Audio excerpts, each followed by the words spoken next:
Hey guys, weekly update number 52, and it's a recorded one this week.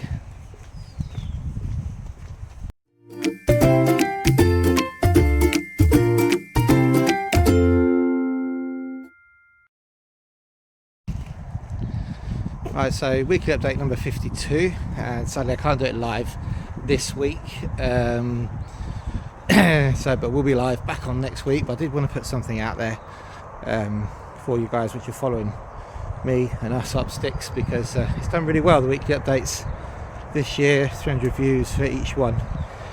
So sadly I've had a bereavement in the family and had to run back to the UK. You can quite tell I'm not in Spain at the moment, and I'm freezing, so I've had to run back. I wanted to come back and to the UK to sort some stuff out, and so I've got no notes on YouTube. I've got nothing to say about residency and nothing to say about Spain because I haven't managed to prepare anything, I'm afraid.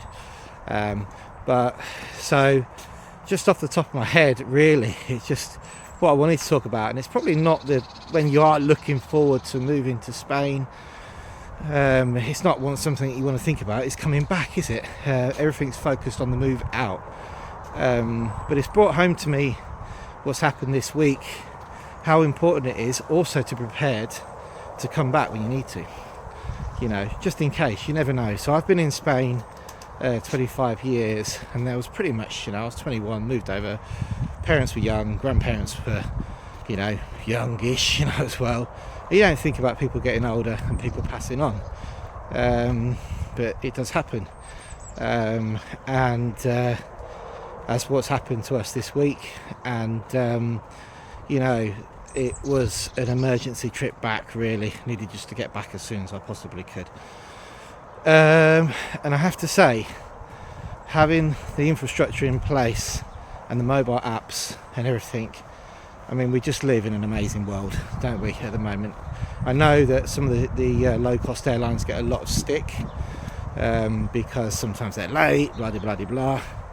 But when they when you need to use them and they're there, it's amazing. So just to give you a little bit of a rundown on how it happened. So I have Ryanair and EasyJet apps on my phone because they're like your default go-tos, aren't they, for cheapo flights outside of Malaga. I suppose the first thing that really was brought home to me was the importance of location, where you're actually living and your proximity to an airport, because that was a huge factor in me being able to go home the same day, because I'm only 20 minutes from the airport.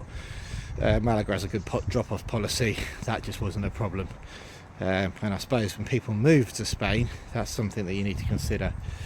Having the apps on my phone and pre-programmed payment methods was just amazing, because I jumped on. EasyJet didn't really have anything that I could have used, but Ryanair, I found out in the morning, 9 o'clock. By 11 o'clock I was booked on a 3 o'clock flight, fast track, straight through, which isn't really needed at Malaga, to be honest. We don't need fast track in Malaga, but yeah, and you can book anything up to 2 hours before the flight with Ryanair, so that was good, and actually quite reasonable flight for a last minute flight from Malaga to Stansted. It was €150, which I thought was quite reasonable.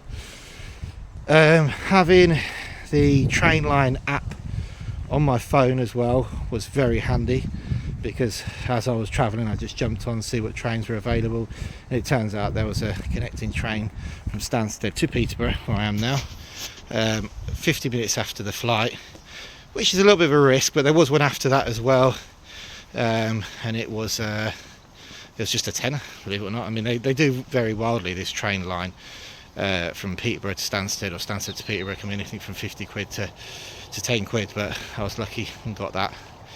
And then the other one was having Uber on my phone as well. Now, not every area in Spain really works very well with Uber, and the UK definitely has more connections, more car availability, but having it on my phone just took, I know sometimes there's a lot of backlash because you like to support taxis and stuff like that, But to be honest, in a very stressful time and a stressful journey, Uber was just handy to be there, you know. So when it was like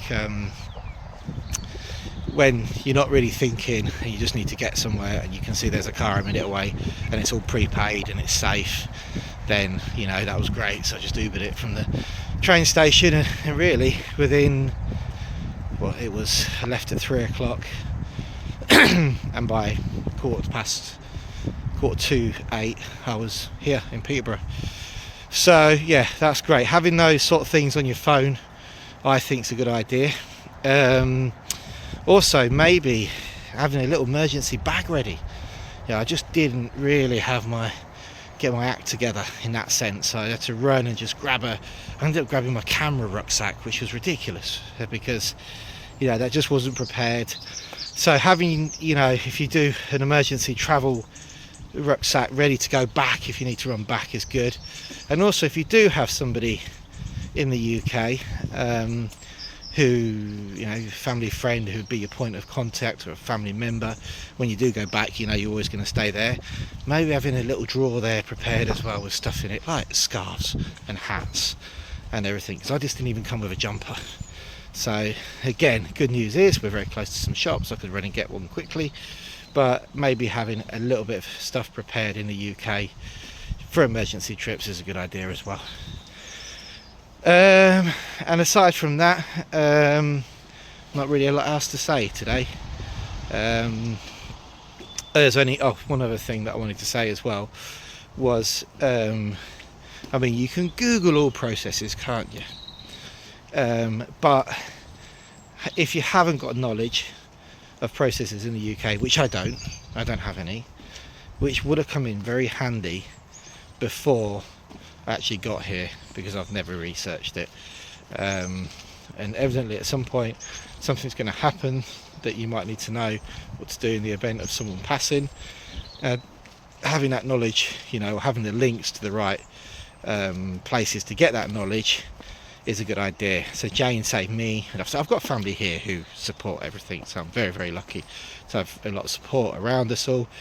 But you know, having that knowledge yourself, just that understanding of the process, if the unfortunate was to happen in the UK, it's probably a good idea as well, which I didn't. I just had to start googling like mad, but at the time that something's happened, you're not really in the right frame of mind really to take any of it in. And then obviously, you know, you're spending nowadays, everything's done on a card, isn't it? So you don't have to have any pound notes in your wallet, but again, I found it quite useful to have, you know, 30-40 quid on you in cash, just in case you have to turn around and say to anybody, can you just run and get this for me?